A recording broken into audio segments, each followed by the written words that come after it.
Hey, what is going on, podcast people? It is Tyler Bruder back here for yet another amazing episode of Beyond the Broadcast. Hey, welcome back for episode number 6. Man, it's so crazy that we are 6 episodes into this newest venture in my life. It seems like yesterday we just started, which is kind of the case, I guess. But before we get started, I just wanted to thank the first 5 guests I had on the show. Jeff Blankman, Cadeness, and Clayton Van Horn, James Jeffries, and of course, we don't want to forget about, I had them all on the top of my head, T-Money, Tanner Hoops. There we go. I had them all in my head at one point, and then they all just kind of escaped when the camera went on. But thank you so much to the first 5 guests of this podcast. You know, without your support, without your willingness to be on the show, we wouldn't be here on episode number 6. And I can guarantee you these next few episodes are going to rock your socks off. I am so pumped up for next week's episode, but we can't just skip over today's episode because today's episode is quite awesome. I've got another one of my personal media friends, Mr. Joe Pecoraro. He is now doing some digital marketing over at McKendree University in the St. Louis area-ish, give or take. Joe and I got to know each other really well through professional wrestling. We figured out we both love it. We both are so into it.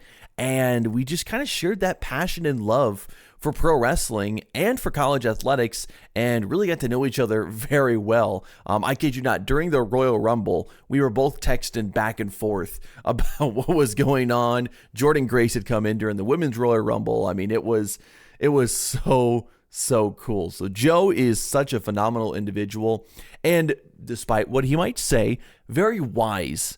He's a guy who got his master's degree, so he's only really been out of school for the last year or two, give or take. So he talks a lot about getting that first job right out of college, which can be the hardest, about building a resume, building a portfolio, what you need to do in college in order to look good for that first job out of college. And there's so much that we didn't touch on in this episode that, of course, we're going to talk about in a future episode. My plans are to have them after WrestleMania, so that's about April, give or take. So we're going to try to set up a second interview, talk about some stuff from WrestleMania. We'll touch more upon his life and some other tips and tricks for college students getting ready for the real life. And but this conversation, so great. I think we got like an hour 10 out of him. So I am so excited for y'all to meet Joe. So let's just get right to it. This is episode number 6 of Beyond the Broadcast. And this, my friends, is Joe Pecoraro. Oh, Joe, it's been such a long time since I've seen you, man. You're looking good and you sound good, and I can't wait for our talk to you today. Thank you, man. I'm excited to be here. Thanks for the invite. You are welcome. You are welcome. Well, you've got a new job at a university. So excited for you. Why don't you talk a little bit about the position you're doing and what your kind of your daily life looks like? Yeah, absolutely. So I am at McKendree University, which is a liberal arts college right outside St. Louis in Lebanon, Illinois. It's the oldest university in the state of Illinois, founded in 1828. So a lot of history there. And so, you know, when you're thinking about going into higher ed, you know, money isn't always, you know, the primary motivator, right? You know, there's things there's places you can go in your field, whether, you know, that's marketing. So that's what I'm doing, or communications or HR or whatever, you know, your field might be. You know, if you're going into, you know, the private sector or the corporate sector, you know, you're going to be getting some more money there. But you're doing it because you believe in the mission, or you have an appreciation for the culture that working in education provides. So I work in marketing. So that would involve, you know, some sort of, you know, social media management, PR stuff, ads, you know, those lovely advertisements you'll see on Facebook, promoting a program that, you know, you're probably not interested in, but maybe 1 or 2 people are. So that's about my day to day. I work in an old Victorian house. Um, and the university had bought it in sometime in the 70s or 80s. Um, and there's about 6 or 7 rooms, and every room for some reason is wildly decorated. Hmm. So there's a mint chocolate chip room that literally looks like a mint chocolate chip ice cream. There's a Harry Potter room downstairs, so it has just a bunch of like coats of arms. Mine is a very screeching bald eagle patriotic room. And it's also become the home of our beloved mascot, Bogey the Bearcat. So I have a closet in there that I have a sign that says Bogey's Room. Oh my god.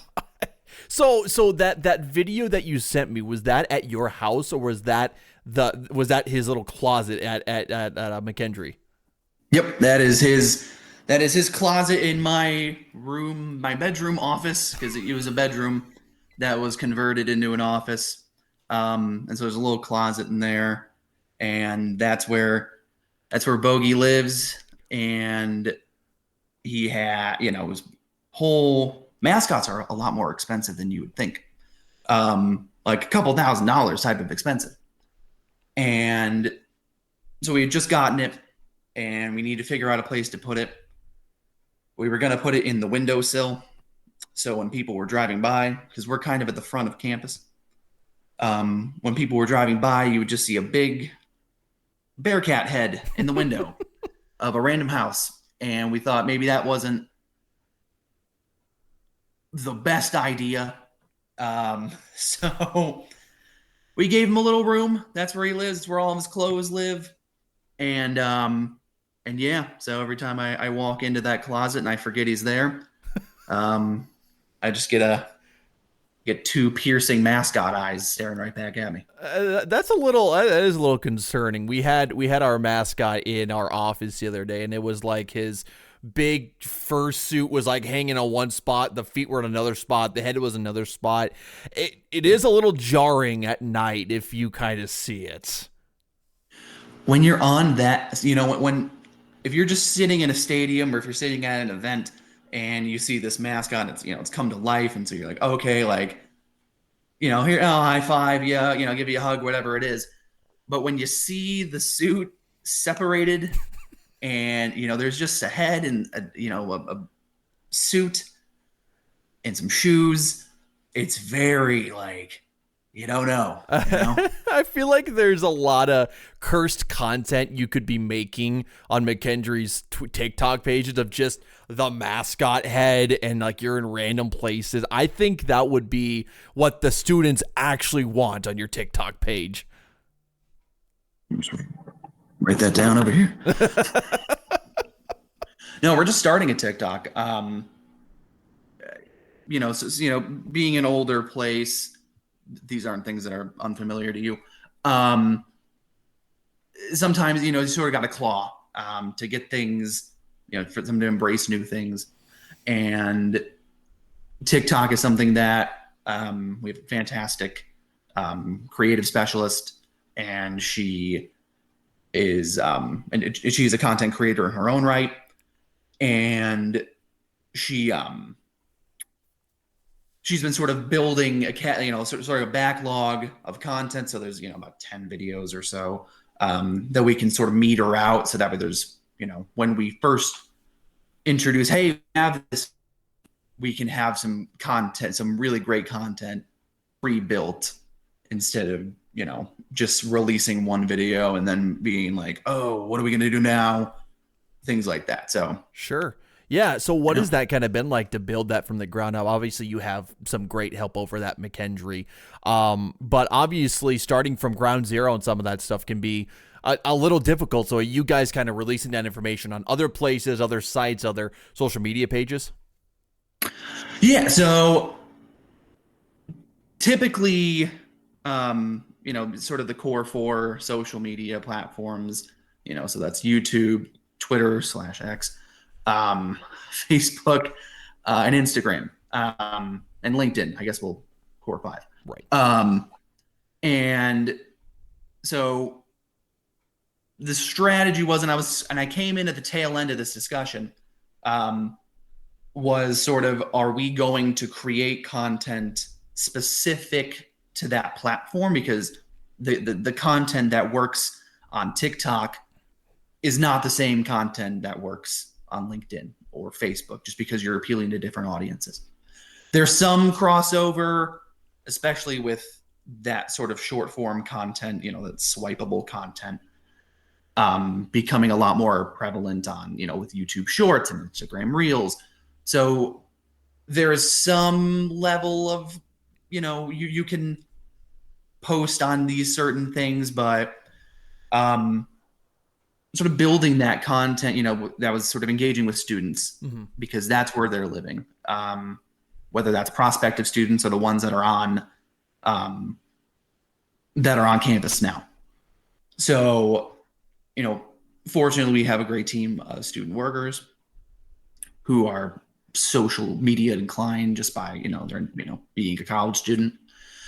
So asking them, what do you want to see? Because, I like to think, we're pretty young, but the pace that things move around, it's made me feel very old at my, old age of 25. Right. I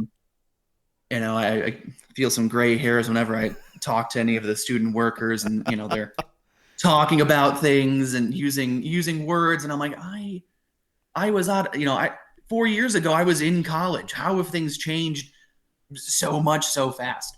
But that was sort of the strategy, was creating content that's going to be appealing to the audience we're wanting it to be, not necessarily a call to action.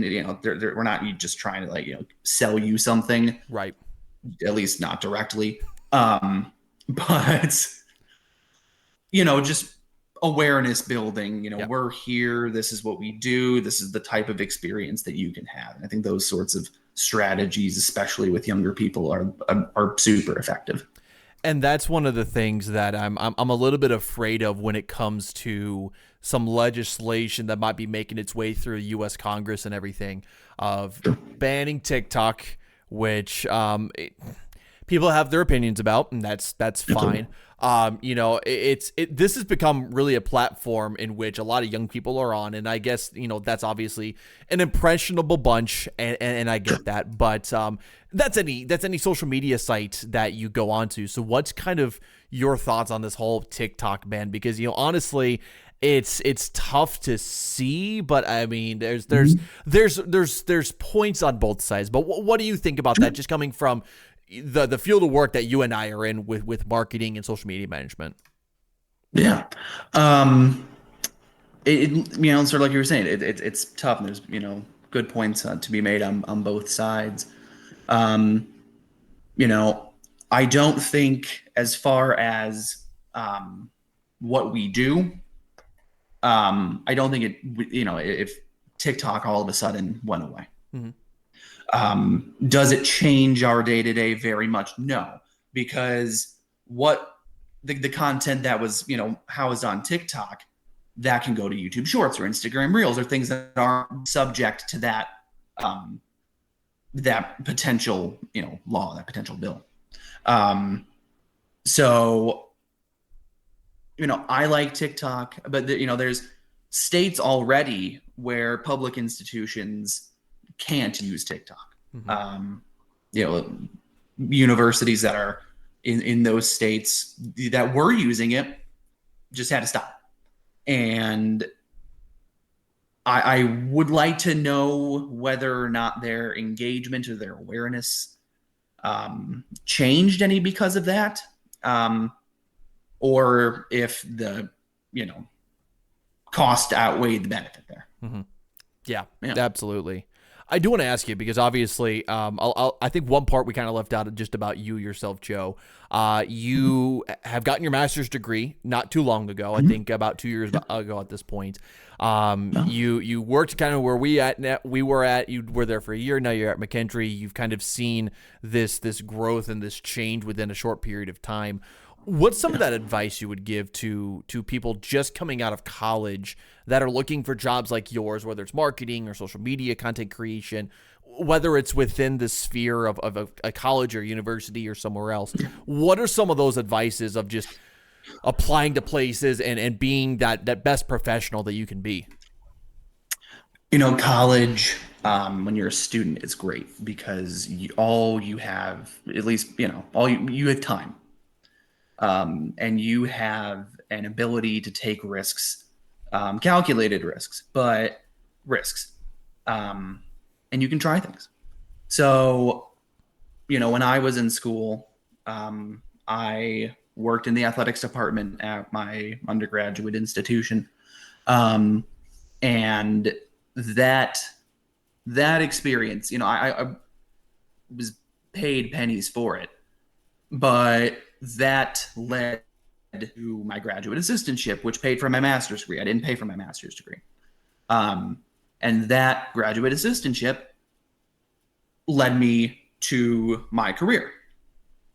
So those, participating in any opportunity you have in your field, because, thankfully in colleges, they're like little towns or like little cities. And with that, they have a little, there's an office of this. If you want to be an accountant, awesome. There's an accounts payable office, and there's a business office that I'm sure would love your help. If you're in human resources, there's human resource. There's a, if you want to be in, sort of nonprofit administration or fundraising, every college in America has a office of development or an office of advancement that would love your help. And those opportunities and will lead to more. If it's not the one that you want right away, it will be. Or it might not even be one that you thought you'd want. When I left, when I graduated with my master's degree, I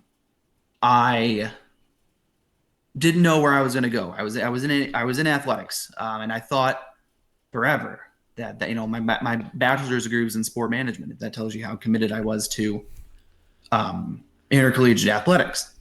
And so I thought that was what I was going to do. But I thought, I needed to try something else. I needed to try the institutional side of communications and marketing. And I found out that was really where I wanted to be. That's where I saw that I could have more impact than I could in athletics. I still love sports, and I'm sure we'll get to that later. Mm-hmm. But I have a different appreciation for it now. And so to students, that would be my biggest piece of advice is anytime that you can help out in office, which they will always appreciate it. Mm-hmm. Very few offices will be like, nope, we don't need your help. Even if you're doing it for free, right? Get that experience, because building that resume outside of the classroom, do well in the classroom, but building that experience outside of the classroom is a game changer when it comes to getting that first job. And that first job is always the hardest job to get. It is. It's the fact that, especially within like the realm of like content creation or journalism or whatever it might be, to get that portfolio started. That's the biggest piece of advice I give to anyone. I even give it to my students that I have. I say you need to get that portfolio started now, because then your work is going to speak for you. And also, like you said, working within the university and what's on campus and everything like that, you're already building your connections so that people can speak for you. And like you said, that first job is always the hardest. So I want to ask you, because we have walked different paths. I only have my bachelor's, so obviously by factors of the institution, you are more intellectual than I am. So I'm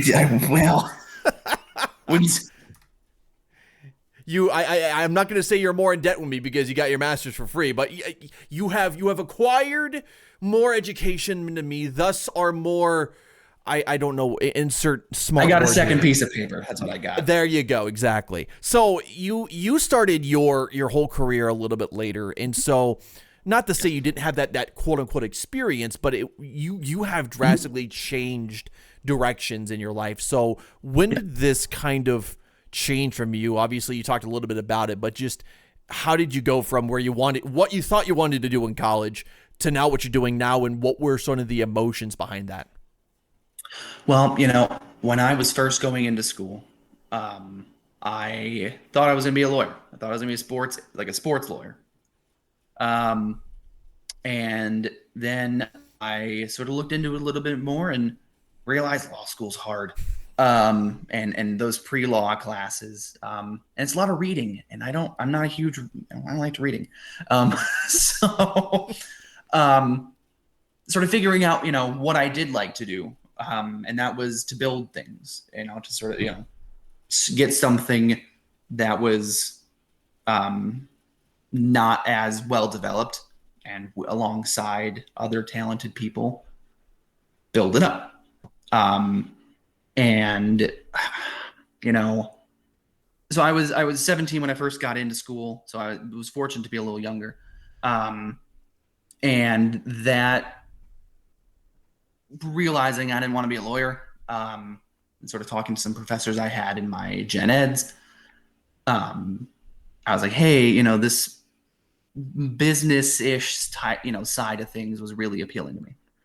And then I was a Pell Grant kid, and so I needing help to afford school. I was in work study, and so my work study job was I was working the front desk in the dorms.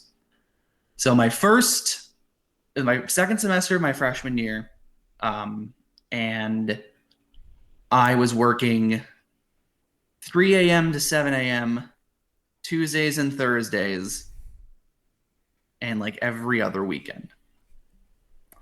And in my head, I was like, oh, like when I first applied for it, I was like, oh, I can just push my day back 4 hours and everything will be great. That ended up not being the case because I was 18 years old in college. And so my second semester, I had this microeconomics class, and it was at 9 o'clock on Tuesdays and Thursdays. And I went to 6 classes that semester. Thankfully, the professor did not take attendance, and we had 2 tests the entire year. So, so I was able to, but the next semester, thankfully, I was able to work days, and I, sort of engaging with students. I was like, hey, maybe this is what I want to do. And I was working in sports too, or I was working with the athletics department in communications. And so I was like, this is an industry, intercollegiate athletics. It seemed to marry both of the things I liked, which was engaging with students and sort of advocating for their, needs and their support systems, and sports. So that was my path through undergrad. I was like, this is what I'm going to do. I'm going to work in intercollegiate athletics. I'm going to be an athletic director. That was my plan. And then COVID hit, and things just, changed. And I knew that I probably could have gotten work in more normal times than May of 2020 was providing. So I was like, all right, grad school is an option. And so I was like, let's try this. And so I applied everywhere that had positions. So I applied to schools in Texas, schools in Indiana, and eventually, so I'm from Chicago originally. So an opportunity came across to stay in state. And so I was like, this is perfect. It's everything I need. They had the higher ed program, master's program that I wanted. And I was like, great, this is where I'm going to go. 2 years later rolls around, so I'm almost done with my master's degree. And I'm like, man, looking at, the salaries and the benefits and the time, was this really what I wanted to do? And I'd only ever been at big schools. Mm-hmm. Every school I'd ever been to had a university I'd ever been to had about 15,000, 25,000 students. So I wanted to see that change. Mm-hmm. And that's sort of been a running theme in my life is always trying to push my own comfort zone. So I was like, let's try this. Let's try something that is more predictable in time, because working in sports broadcasting, you understand this certainly, that, great, there's a softball tournament that's 8 hours a day, 10, 12 hours a day, all weekend. Mm-hmm. And, you get stuff, you get to the complex at 6 a.m. and you're stuck there until 10 o'clock at night. So those sorts of scheduling mm-hmm. things, I was like, is this really what I want to do? And so I was like, let's try this. So going to a, liberal arts college of 800 students in a town that I never been to, I was like, let's give this a go. And I did. And now it's like, this feels right. These sorts of places feel right, whether, it's the people and the impact that you have. It's different. And it's the value that you put on your time is so important. Mm-hmm. And finding that balance of things you want to do and things, whether they pay the bills, and, the more you can marry the two together, sure, the better.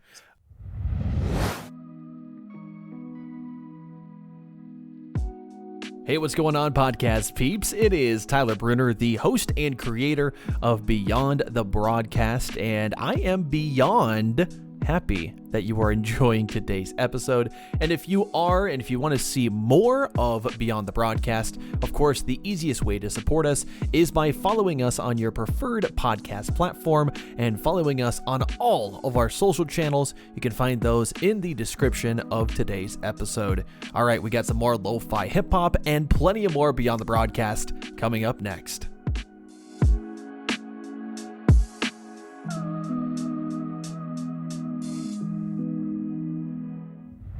Well, and I love the conversation we had recently. I think it was over Twitter or something like that.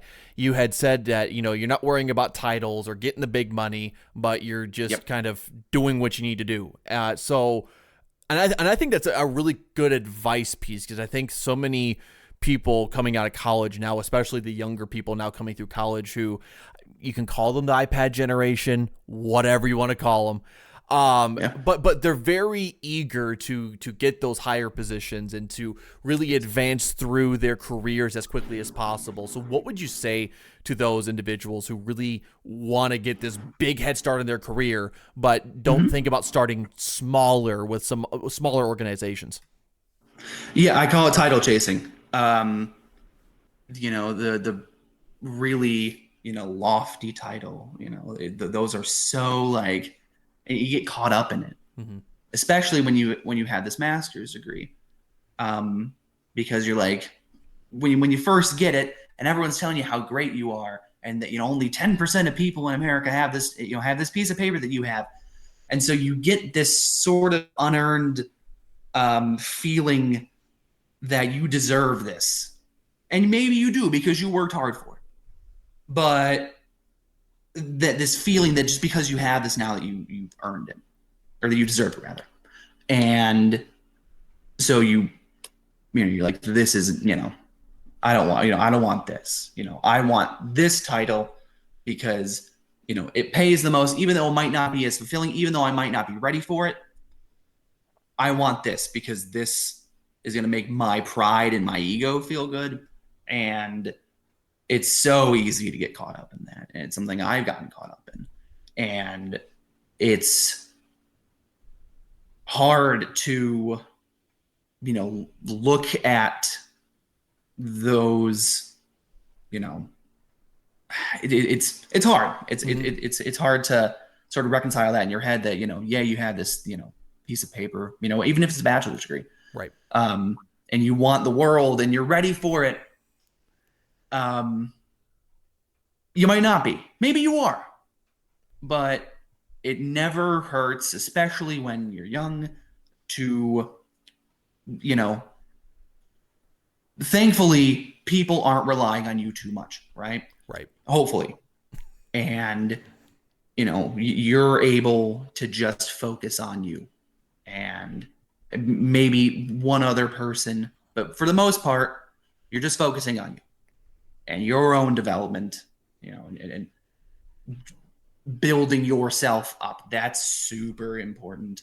And that took me failing to realize, and hopefully people don't, if you hear this, don't fail. But failure is the best lesson, or the best teacher rather. And so I think don't title chase, don't paycheck chase. The money will come later, the titles will come later, the responsibilities will come later. Focus on you, get paid your worth, of course. Don't volunteer your time, but filling that you like doing, that makes you feel fulfilled. Yeah. And of course, it all comes with work-life balance, and it can be hard because, especially with the area that you and I both live in, especially myself in Kansas City, it can be a little bit daunting. It's like, okay, I've got this piece of paper. I'm in a big city. I want to do big city things, but it's, if you have to live in some places. I mean, I lived in an apartment that was a studio apartment for 2.5 years with $650 rent. I mean, there's just times where you gotta live out your 20s with a little bit of not really a chip on your shoulder, but just a sense of optimism that you're going to attain these things over time, and it's just going to take some of that time and a lot of learning to get to that higher position. And I think with social media, you see all of these success stories of people who are 21 years old and they have $90 billion, because they did this one thing. And you see so many stories, even though they are the slim minority of those stories. It's so easy to look at that and be like, that's what I should be doing. When no, you shouldn't be doing anything. What you should be doing is whatever's best for you at the moment and for your future. You don't know what they did to get to where they are. Maybe they wished on a star and it worked out for them. Maybe they worked really hard and a lot of things fell into place for them. But comparing yourself to other people is so hard, and it's like it's just not. It's going to lead to at best it's going to lead to you being in something that isn't fulfilling to you and doesn't feel right. And at worst, you're going to have some level of imposter syndrome where, you're in this and it's like, I don't belong here. And I think there's a lot of that within the content creation world, especially when it comes to comparing your work to someone else. There's a quote that comes to mind, and I'm going to sound at least somewhat intelligent when I say this, so bear with me here. You always sound intelligent, Tyler. Thank you. I appreciate that. Hey, if I'm paying for my education, I got to at least use it to somewhat of an ability to continue to learn, right? Absolutely. So the quote is, comparison is the thief of joy. And if you're going to continuously put your efforts into comparing yourself to another content creator or social media person, or someone's doing this at your age, you're going to continue to see yourself at this point where it's like, oh, but I'm not as good as this guy. There's always going to be someone better. There's always going to be people making content that looks cooler, but and it's also, there's also a quote from John Cena that I think you'll love too. It's control the controllable. You do what you can do, and you just control what you can control, and not worry about anything else that you cannot control, whether it's a job or, whatever. You control what you can control, create what you can create within your limits, and you try to get 1% better each and every single time. Absolutely. And if we're moving on to the next topic that I think we are, you set that up miraculously. Kobe 3'd it. I drained it from downtown, boy. Baller. I'm 5'7", 5 foot nothing. I cannot ball whatsoever. But yeah, let's. No one's paying for a one-on-one basketball game. I sure hope not. If people would pay big money to dunk against me, by all means, posterize me every single time. You just put your Venmo or your Cash App on the bottom. Just put it like right here on the bottom. Yep.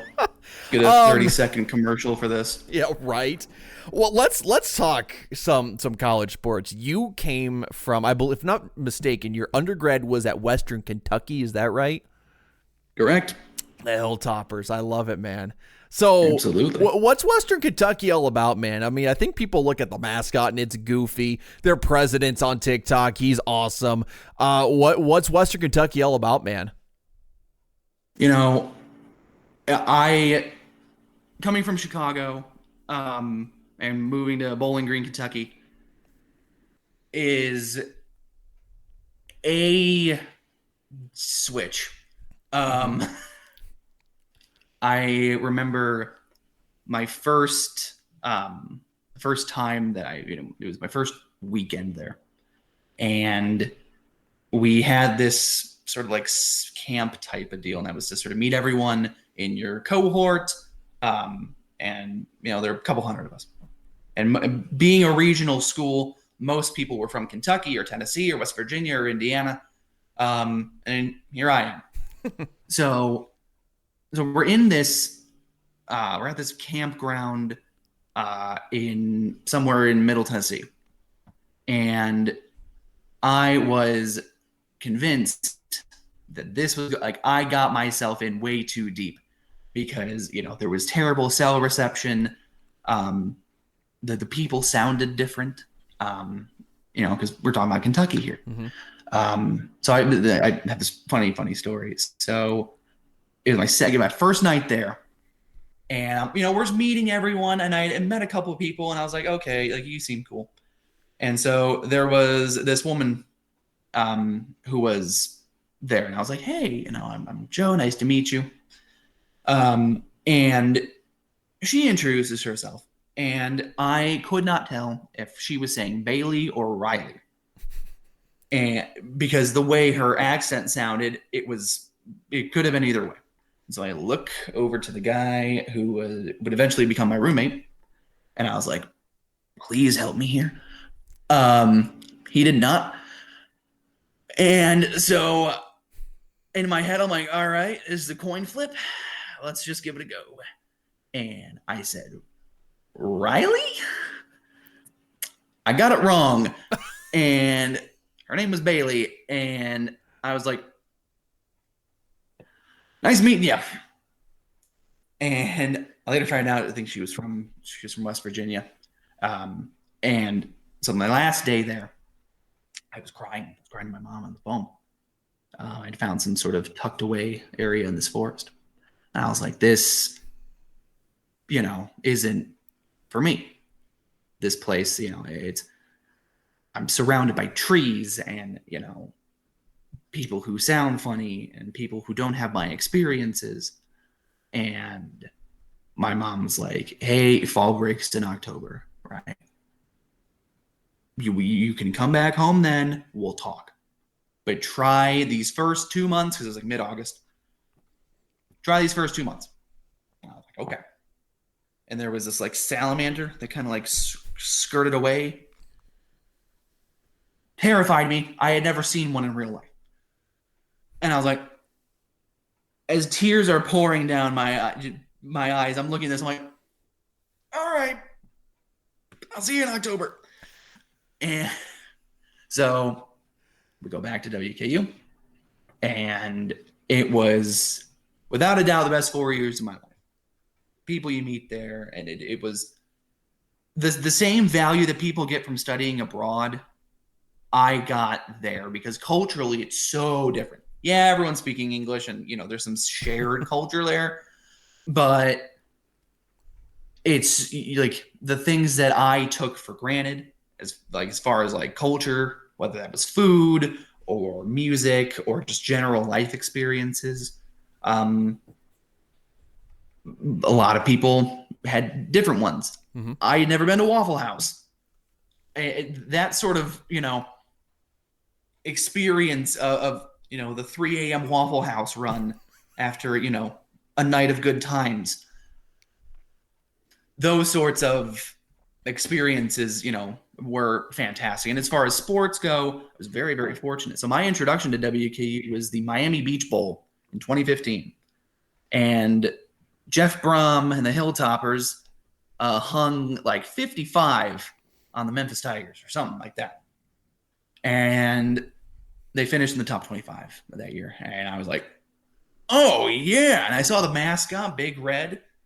And I'm like, that's where I want to be. And so I was very fortunate that for the most part, when I was there, I was blessed to have very good sports teams when I was there. They had won a conference title, won a couple bowl games. They went to the Final Four of the NIT my sophomore year. I went to the Final Four of the NIT.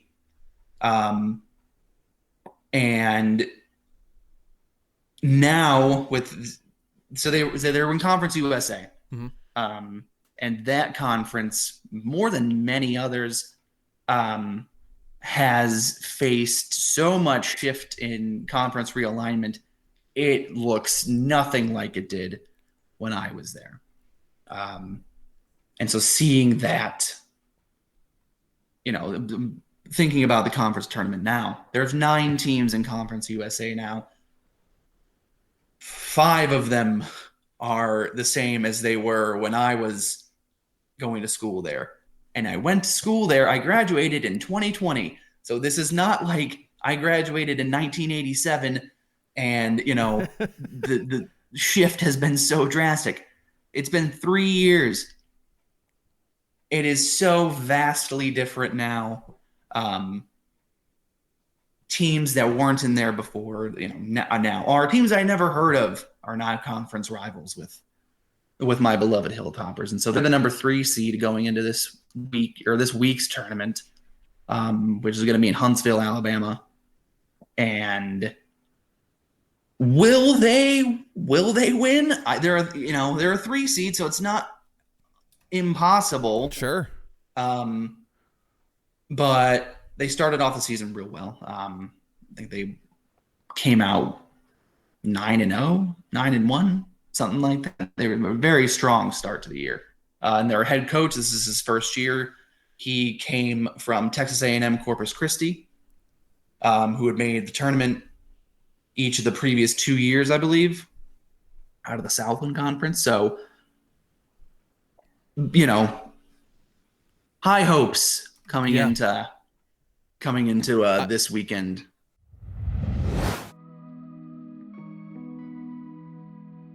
Hey, what's going on, podcast peeps? It is Tyler Bruder back hanging out with you once again. We've got another break here on the podcast, so make sure you get on up, you stretch your legs, get some of your favorite drinks, your favorite snacks, because we got plenty more Beyond the Broadcast coming up next. If you are enjoying this show, just make sure you follow us on your preferred podcast platform, because that's how we're going to grow the show. That's how we're going to get more guests, and it's just going to be a lot more awesome for many more episodes to come.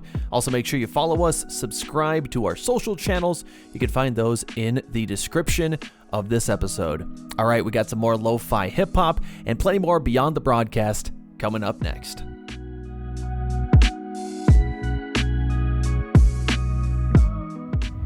I do want to say this. This is part of the reason why I wanted you on, because you have this vast knowledge of college athletics that I don't think I've seen out of anyone ever before.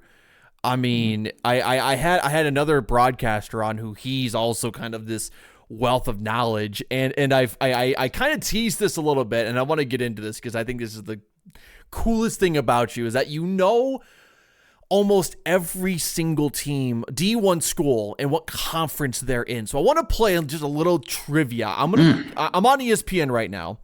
I'm going to go through some of these teams, and I want you to tell me what conference they are. And if you know what conference they were before this, I don't know what I need to do, but I need to give you some cash because your knowledge is impressive.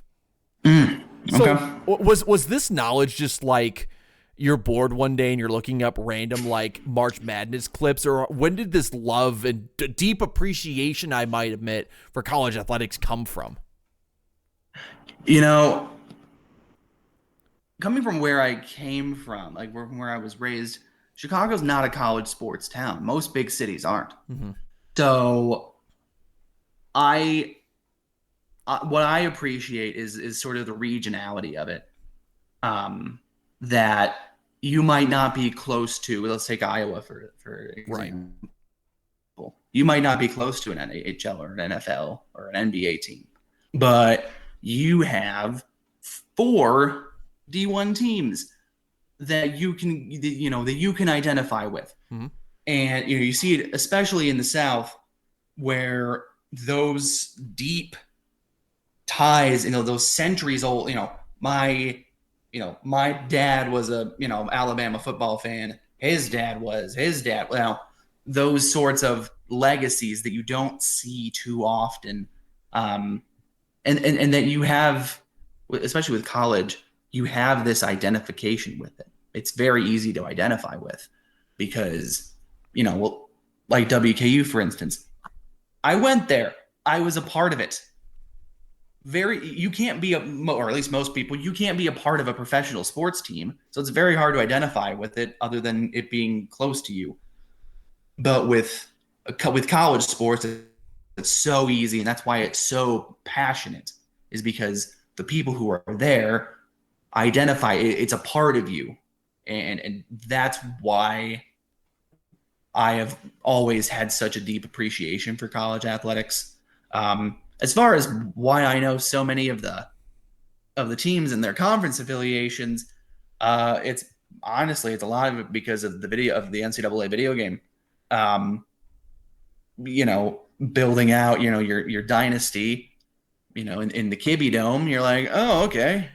These are all the teams in the WAC. These are all the teams in the Big 12.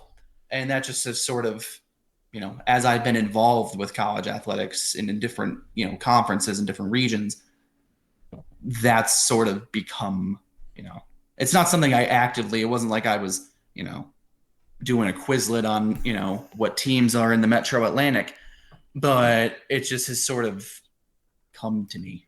So you obviously played NCAA football before it got wrecked. I think a lot of people are going to miss the Kibby Dome coming up in NCAA 25. I've been tweeting at them for a while. I've seen it. Thank you. I'm dedicated to it, man. I'm so dedicated to getting the Kibby Dome into NCAA 25. It's a travesty that it's not.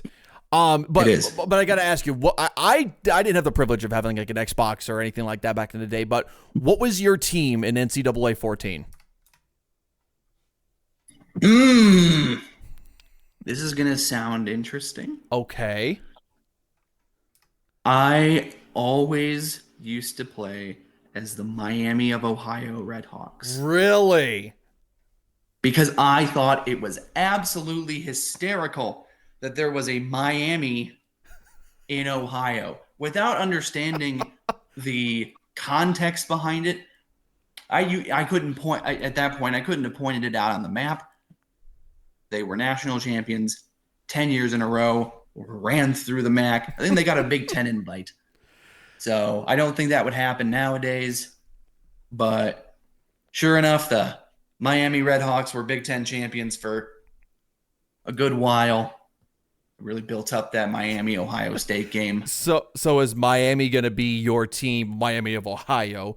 Is that going to be your team in NCAA 25? Or are you thinking someone else for a dynasty? I think I have to pick WKU, right? Just because it's me. But if I want a challenge, I will probably end up going with Sam Houston State, also in Conference USA. Because they're new to FBS. And there is a lot of room for growth at that football program. I just think it'd be very interesting to sort of see, how that's all gonna go. So Sam Houston and WKU, big Conference USA guy over here. There we go. Well, you know what? Let's test your knowledge. I'm going to go a little bit crazy here because I'm pulling up the NCAA men's teams for D1, so there might be a little crazy ones, but I'm trying to stump you, so that, you know what, it's to my benefit. So, I'm nervous, but let's do it, man. Let's do it. So I'm going to start here. I'm just going to give you the name of the actual conference, or of not the conference, but of the team. You tell me the conference. Sure. Let's start out with UC Santa Barbara, the Guachos, or the Guachos, I think is how you say it. They would be in the Big West. Oh my God, he got it correct. I'm gonna tell you why, so don't pick any more of the UCs because all of them, with the exception of UCLA and UC Berkeley, all of the UCs are in the Big West. Wow. And most of the Cal states. Oh my God, you're right. How did I not even notice that? Yeah, UC Davis, UC Irvine, UC Riverside, UC San Diego. Yep. Again, this is just showing how much you know. Let's talk about a team that's going D1 here soon. The Delaware Blue Hens. Where are they at right now? What conference are they joining? Let's do that one. They're joining Conference USA. If my memory serves, they are currently in the CAA. Yeah, the Coastal. Oh my gosh. I'm literally trying to pull. Oh, let's see. Here we go. I got a couple weak spots. I maybe. Let's do this. The IUPUI Jaguars. Guys, well, so funny enough with IUPUI,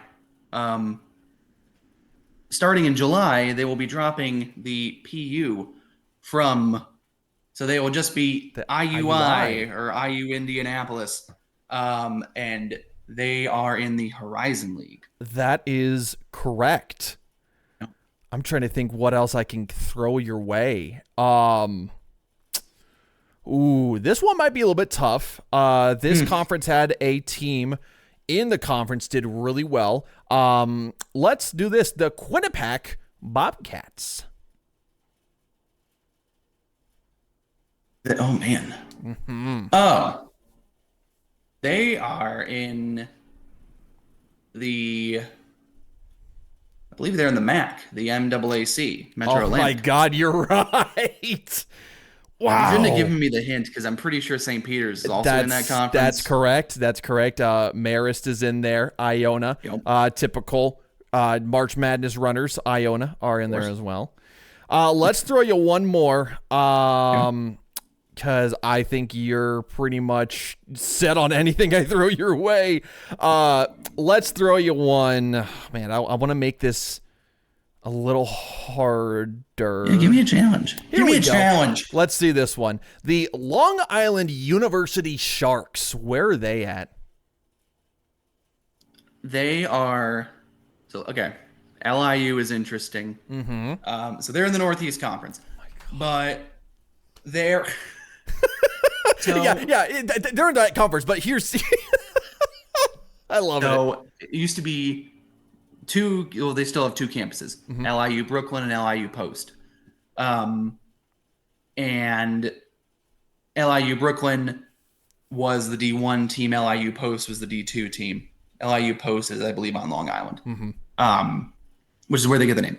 So a couple years ago, they merged the athletics departments together. Because they realized it didn't really make a ton of sense for them to have separate ones. Mm-hmm.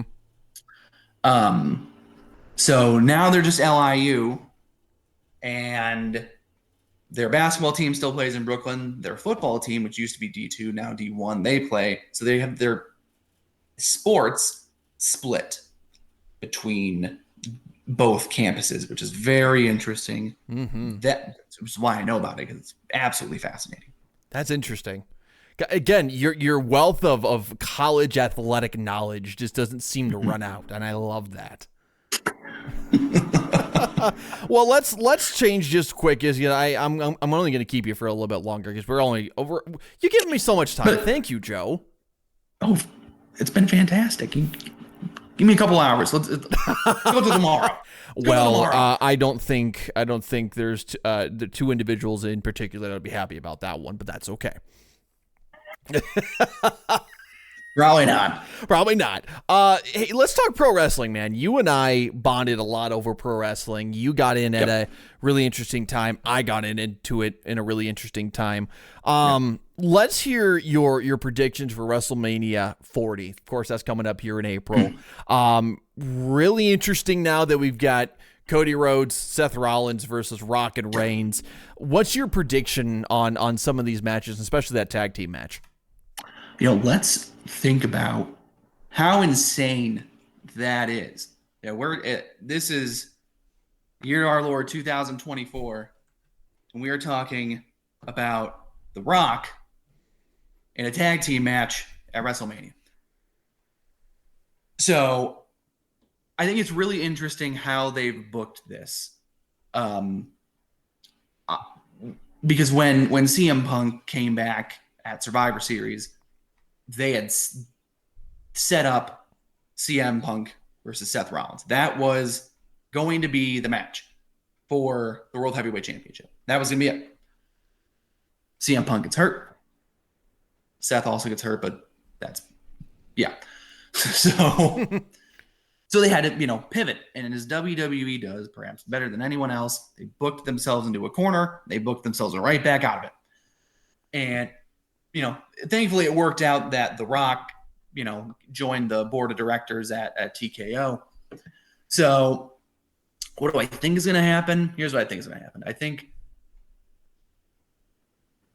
I think that Rock and Roman will win night one,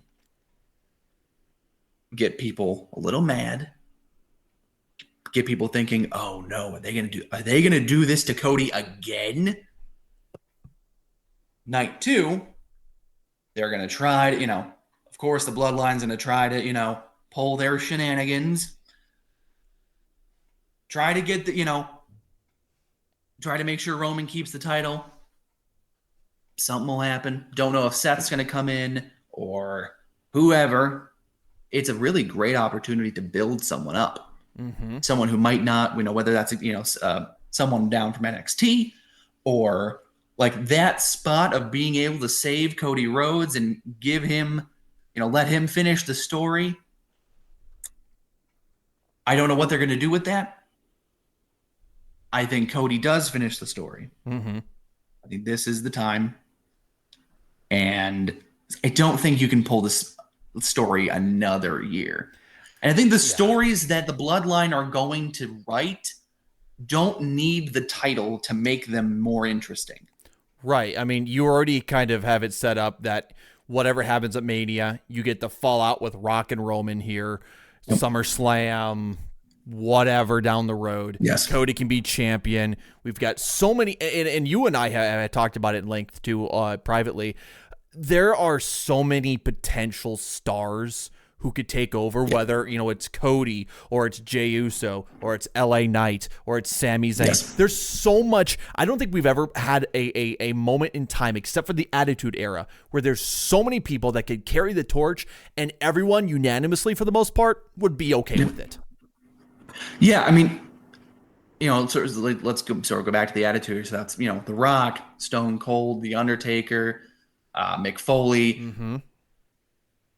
Now you really do have, and credit to Triple H for booking everyone really great to make sure that you have really 8 to 10 people, man and women, who could carry that torch. Who you if you saw them wearing the world championship or the WWE championship, you'd be like, okay, this isn't like Jinder Mahal being WWE champion. That never felt right. No. So that you have 8 to 10 people who can hold that championship and make it something and make it feel like, yeah, like that one is a world champion. That makes sense. It's fantastic. There's, at least I don't think in our lifetimes, don't think there's ever been a better time to be a wrestling fan. I wholeheartedly agree. I think the action in the ring is so great. I think the characters and all the storylines that are leading up to this. I think I told you, but I think this is going to be one of the best WrestleManias we've seen in a very long time. I would say, and I don't know if it's going to be true. We're going to have to wait to see. This might be better than when Stone Cold and The Rock headlined WrestleMania 19. I think it might trounce it if it's good enough and if the quality is there. I think so. Everyone talks about like the main event that like, and rightfully so, it's the main event.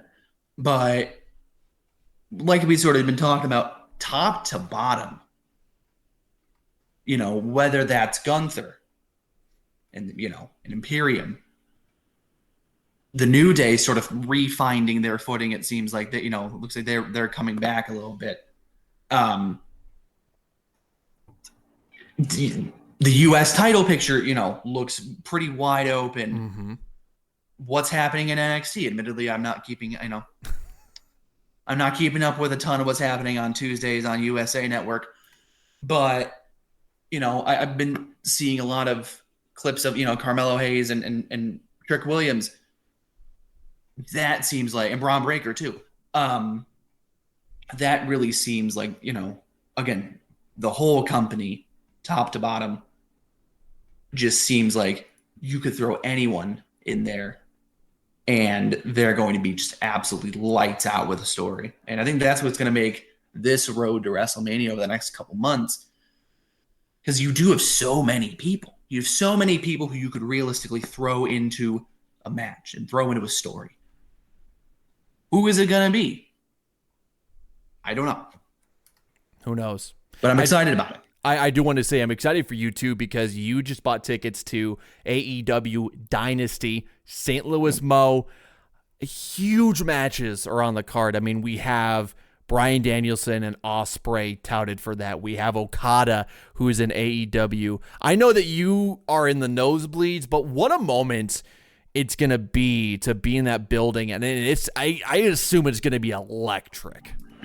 So I heard about this, that Full Gear in 2020 or 2021 was supposed to be in St. Louis. Mm-hmm. And because of COVID, they had to move it to Daly's Place in Jacksonville, which is where that was sort of AEW's like Thunderdome. Was every show for like a year and a half was there. And so St.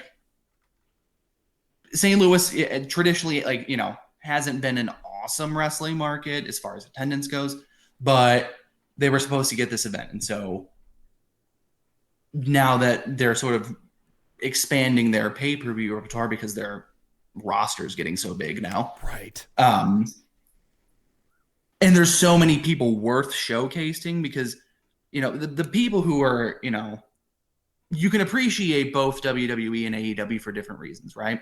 Like, I think as far as stories go, WWE, they have the best writers, but in ring, the sort of high flying, very exciting, sort of heart pounding matches with high work rate, AEW, that's where you're gonna go. And so I was stunned that Okada debuted the way he did. I thought that was going to be saved for a pay-per-view or something. But to see that happening with the Elite, with Matt and Nick Jackson, or the Young Bucks rather, they were really stale for about a year and a half, and people were just like, oh, like they're washed up, they're old, and so they've really embraced this sort of heel persona. I mean, they were the ones who were in Sting's last match, Right. and that a year ago would have been, it just wouldn't have worked. So seeing Will Ospreay, the former Sasha Banks, now Mercedes Moné, she's rumored to be debuting. She's going to debut in Boston this coming Wednesday.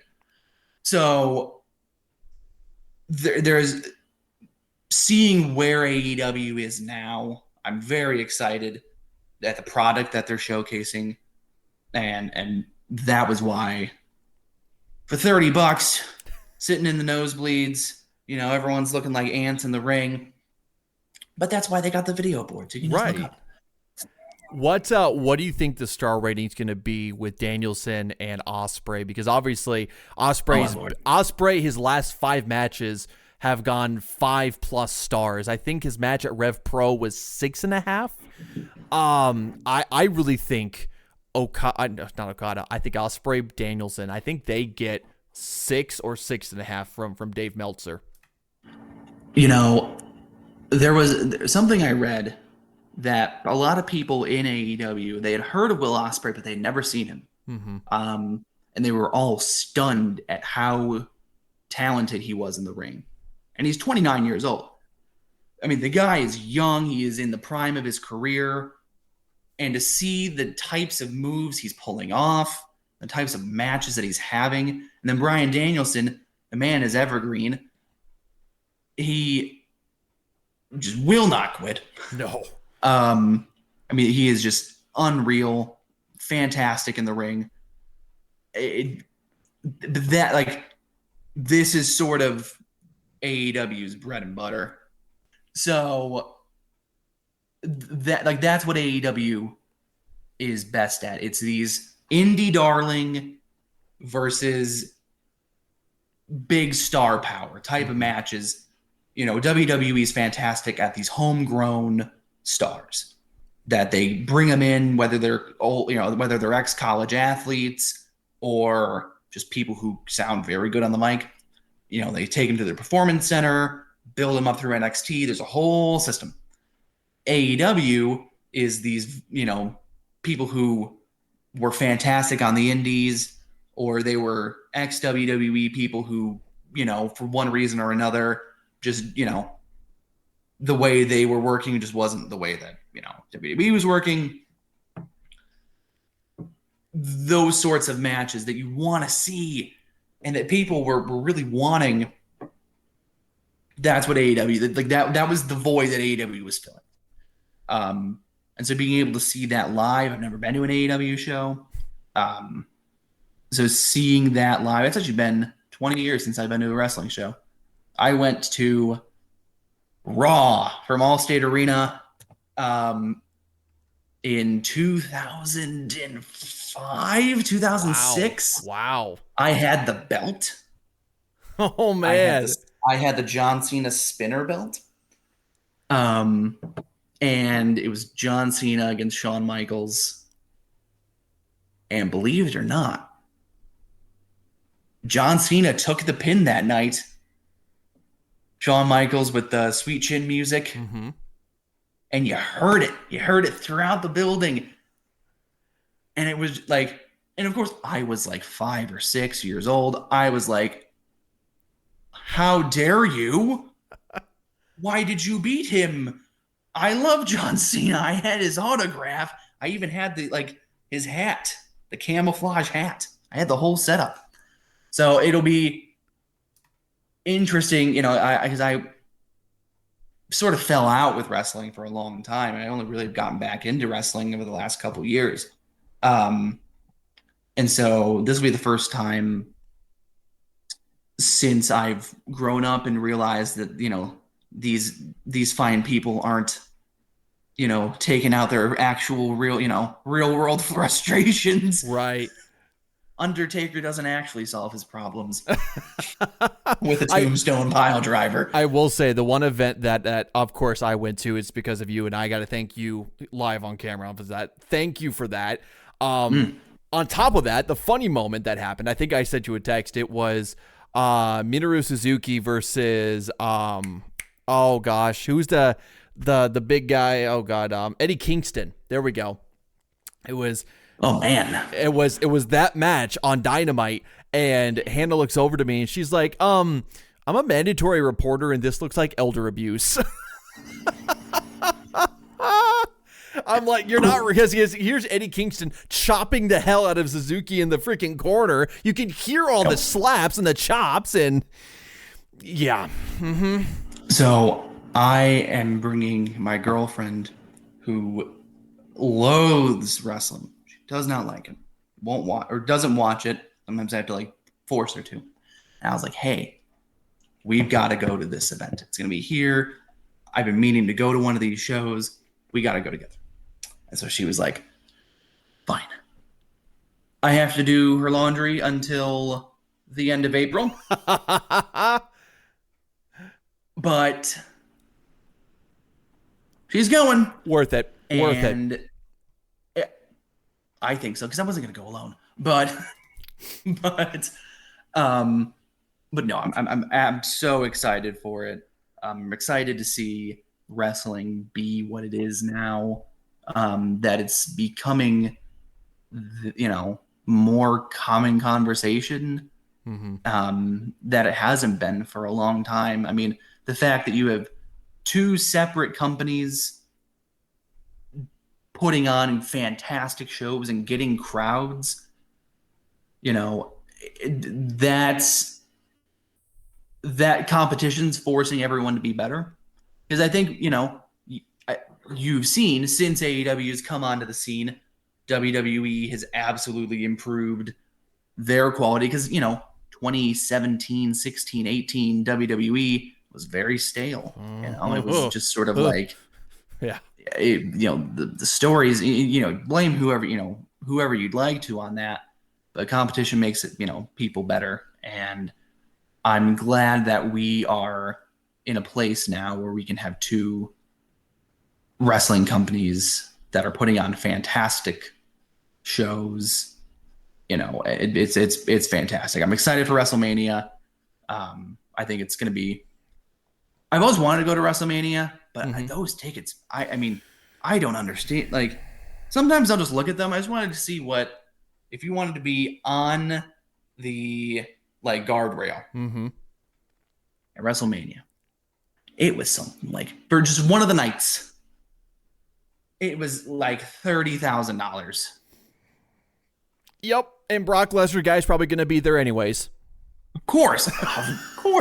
Doesn't matter if it's a house show, dude, in Peoria, Illinois. I suggest anyone go back and look at the history of Brock Lesnar guy, and you will start to see him everywhere. Even if it's a hallucination of him, he's going to be there. And I know that name is, redacted guy, whatever you want to call him at this point. Brock Lesnar guy is going to be there in the flesh, and you're going to see him with that same t-shirt he had on back in 2012, and it's impressive. I don't know what kind of money he has, but it's kind of impressive. It's someone's got to. I'm surprised someone doesn't sponsor him. They have to. It's like Slim Jim, Jack Links, somebody.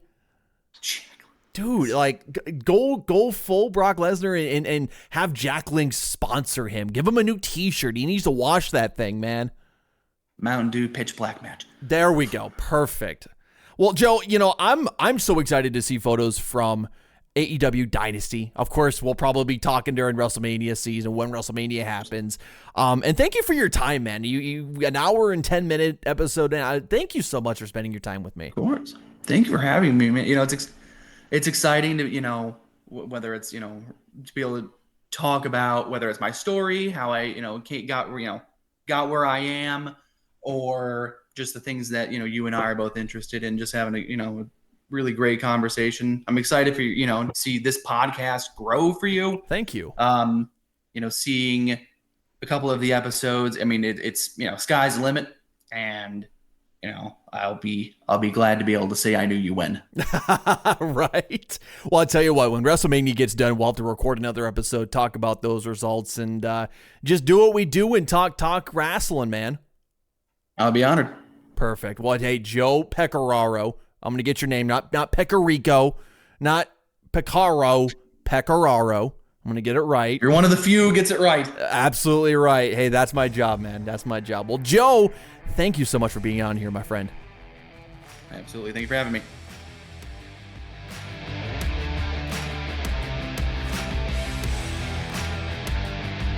Man, what a fantastic conversation with my dear friend Joe Pecoraro.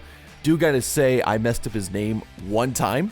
I think I called him Joe Pecorico, and I regret it dearly. So, Joe, if you're listening, I'm sorry. It is Pecoraro. That's how you say it. It's spelled a little differently. If people get my last name wrong, I get it. And, there's nothing more important than a person's name. So another professional tip for you, just as we're giving out all these tips, just make sure that you get people's names right. Look them up, try to find interviews if they're, a higher managerial person. Just try to get their name right or ask someone that knows about them. And that'll mean the most to them, that you know their name, you know them by a first name, and maybe even last name basis, and you know how to say it correctly. That's always just a courteous thing I try to do when I'm meeting new people. Sorry, I bumped my mic there. Man, what a conversation. Man, Joe is such a kind, awesome guy. We share so much together when it comes to pro wrestling. We've been texting probably for the last month or so. We've been texting back and forth about what's been going on in AEW and WWE, and it's he's just such a really cool friend. So make sure you go down below, give him some love on social media, and let us know that you've been listening to the podcast. One of the most crucial things you can do to help us grow this podcast is just sharing out the podcast by following the show on whatever podcast platform you're listening to this on right now. Subscribe to the YouTube channel, follow us. We've got a whole lot more in the pipeline. Of course, I'm doing my best to try to juggle normal job and this, so I know some of the clips that I've promised haven't been quite delivered yet, but they are getting there. I've got some time coming up here soon that I'll be able to put those all together, so I'm so excited to put together some clips from these past 6 episodes, throw them up on YouTube, and hopefully some more listeners will come here to the podcast. So those are coming up here soon. I'll get those out to TikTok, Instagram, YouTube, wherever the little short form content stuff can be. I'm going to put it up on there for your enjoyment. Next week, man, we got such a special guest. Probably one of the biggest guests I've had on the show. And this guy has been so gracious with his time. Next week, we are talking with James Beard. And by normal circumstances, you probably never have heard of this name. James Beard is a longtime pro wrestling referee. He's been over in Japan. By his knowledge, he is the only American-born guy to go over to Japan and have a full-time refereeing gig, not just for a tour, but actually working for a company over in Japan. And most recently, James has, written a book. He's writing a second book, which I cannot wait for. And for the third thing, he was heavily involved in the movie The Iron Claw. Yeah, we're talking to a real movie star here. He was the referee with the big handlebar mustache in The Iron Claw, and he was also responsible for helping some of the talent to really personify the people and really live the way that the people in real life were. So, the Von Erichs and Ric Flair and all these guys. So he was really responsible for giving that historical touch to the Iron Claw. And of course, it's not a documentary. It's based on a real story, but it's not a documentary or anything like that. So some of the things in the Iron Claw are fake, and he talks about it in our interview there. But man, what a great conversation we're going to have with James Beard next week. Cannot wait for you to listen to it. You won't want to miss it. So again, make sure you follow us on all of our social media platforms. And also, you follow the show here on your preferred podcast platform and leave us a review. All right, that's going to do it for this episode of Beyond the Broadcast. Be great, be awesome, but don't forget to go beyond. My name is Tyler Bruner, and my friends, we will see you next Friday on Beyond the Broadcast. We'll see you later.